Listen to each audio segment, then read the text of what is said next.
ఏమండి ఏంటది? అసలు నేను నీ పేరే ఎత్తలేదు. టీ న్యూస్ అని నేను ఎప్పుడు అన్నాను? టీ న్యూస్ ఏంది ఇప్పుడు? కాదు, అది ఆ పేరు మీరు పెట్టుకున్నది. దాన్ని నేనేం చేయను. పెట్టుకున్న వాళ్ళ గురించి మాట్లాడతాను. నువ్వు పెట్టుకుంటే నీ గురించి మాట్లాడతా, ఆయన గురించి పెట్టుకుంటే ఆయన గురించి మాట్లాడతా. ఎందుకు? Sorry sorry sorry brother, sorry brother. నువ్వు విత్డ్రా చేసుకో అని చెప్తే విత్డ్రా చేసుకోవడానికి నేనేమో మరి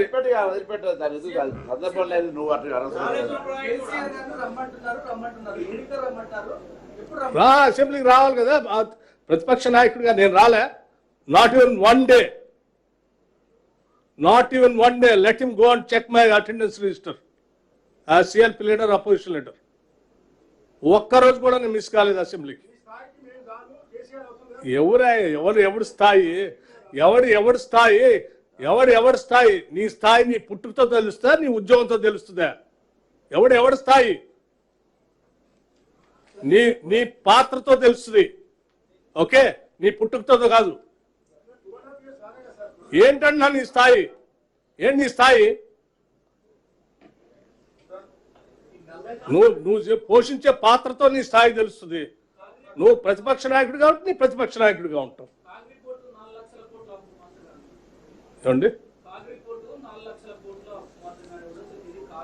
మీకు అప్పులు ఎన్ని రకాలు కూడా నేను చెప్పాను ఇప్పుడే. ఒకటి తీసుకొని చెప్తున్నాను. అప్పు అంటే ఎన్ని రకాలు ఉంటుందో కూడా నేను చెప్పాను. కట్టేది ఈ రాష్ట్ర ప్రభుత్వం. ఈ రాష్ట్ర ప్రభుత్వ ప్రజలు కట్టేటువంటి పన్నులతో రాష్ట్ర ప్రభుత్వానికి వచ్చే ఆదాయంతో అప్పులు కడుతున్నాం. ఉదాహరణకి మీరు కాళేశ్వరం కార్పొరేషన్ పేరు మీద అప్పు తీసుకున్నారు. ఏం చెప్పారు మీరు? బ్యాంకులకేను మిగతా వాళ్ళకి మేము ఇది రైతుల దగ్గర డబ్బులు వసూలు చేసి కాళేశ్వరం కార్పొరేషన్ కడుతుంది, ప్రభుత్వాన్ని ఒట్టి గ్యారెంటీ మాత్రమే అడుగుతున్నాం, ఇవ్వండి అని ఇచ్చి తీసుకున్నారు. ఇప్పుడు ఎవరు కడుతున్నారు అప్పు? కాళేశ్వరం కార్పొరేషన్ కడుతుందా, రాష్ట్ర ప్రభుత్వం కడుతుందా? ఉదాహరణ మిషన్ భగీరథ పేరు మీద మేము నల్ల నీళ్లు తీసుకొస్తాం, ఇంటింటికి పంపు పెడతాం, పంపులో ఇచ్చి నీళ్లతో డబ్బులు వసూలు చేసి కడతాం అన్నారు. ఎవరు కడుతున్నారు అప్పు? దాన్ని అప్పు కింద చూపించట్లే వాళ్ళు. ఎవరు కడుతున్నారు అప్పు? అప్పు ఎవరు కడుతున్నారు? అప్పు కట్టేది మనమే కదా. సో వాటిని అప్పులుగా చూపించట్లే వాళ్ళు. ఇవన్నీ అప్పులు రాష్ట్ర ప్రభుత్వం కట్టే కదా తీర్చేది. దయచేసి మీరు కూడా అర్థం చేసుకోవాల్సింది ఏంటంటే, మీడియా మిత్రులందరికీ, ఇందులో ఈ కట్టే ప్రతి అప్పులో ప్రతి పైసాలో మీ పైసా కూడా ఉంది. మీ పైసా కూడా ఉంది. ఏదో నాదో రేవంత్ రెడ్డి గారితో ఈ క్యాబినెట్ కాదు. మీరు కొనుక్కునే ఉప్పు, పప్పు, నూనె, చింతపండు, బియ్యంలో మీరు జిఎస్టీ కడుతుంటే ఆ వచ్చే డబ్బులతోనే ఈ అప్పు కడుతున్నాం. సో అప్పులు అనేది ఇది ఎవరో ఒకళ్ళకి సంబంధించి కదా, మన అందరికి సంబంధించింది. We all have to think about it seriously.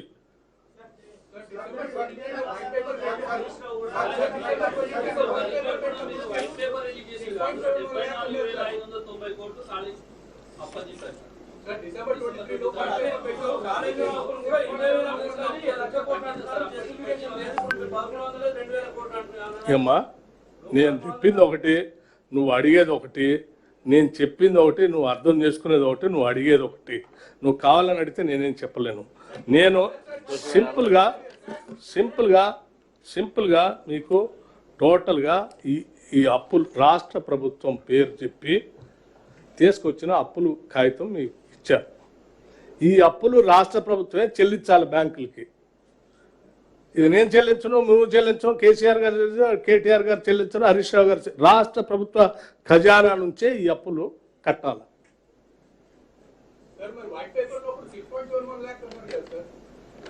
6.7 అయ్యా.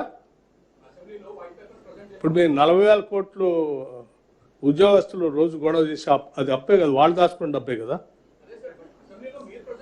అందులో అది కూడా చెప్పాం. మీరు రెండో కాగితం చదవలేదు, ఒకటే చదివి చెప్తున్నారు. ఇప్పుడు కూడా చెప్పేది అదే నేను, దాంట్లో ఏం డిఫరెన్స్ ఏం లేదు అమ్మా. 40,000 కోట్ల రూపాయలు రాష్ట్ర ప్రభుత్వ ఉద్యోగులు దాచుకున్న డబ్బు కూడా అప్పే. ఓకే, ఆ అప్పుకు సంబంధించే ప్రతి నెల ఇప్పుడు 2,000 కోట్లు ఇస్తా ఉన్నాం.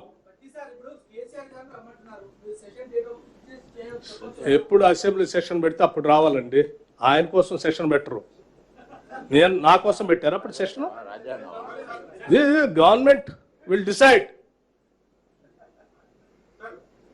దయచేసి నేను కూడా అపోజిషన్ లీడర్గా పనిచేశాను, హెస్ టు కమ్. ఏమ్మా అదే కదా బాధ్యత రాహిత్యం అంటే, అదే కదా.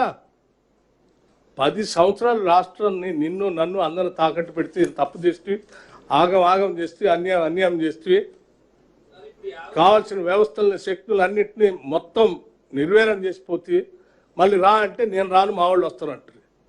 ఎట్లా?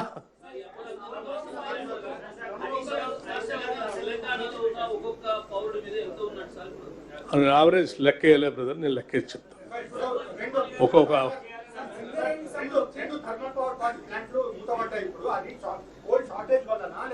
ఏ పవర్ ప్రాజెక్ట్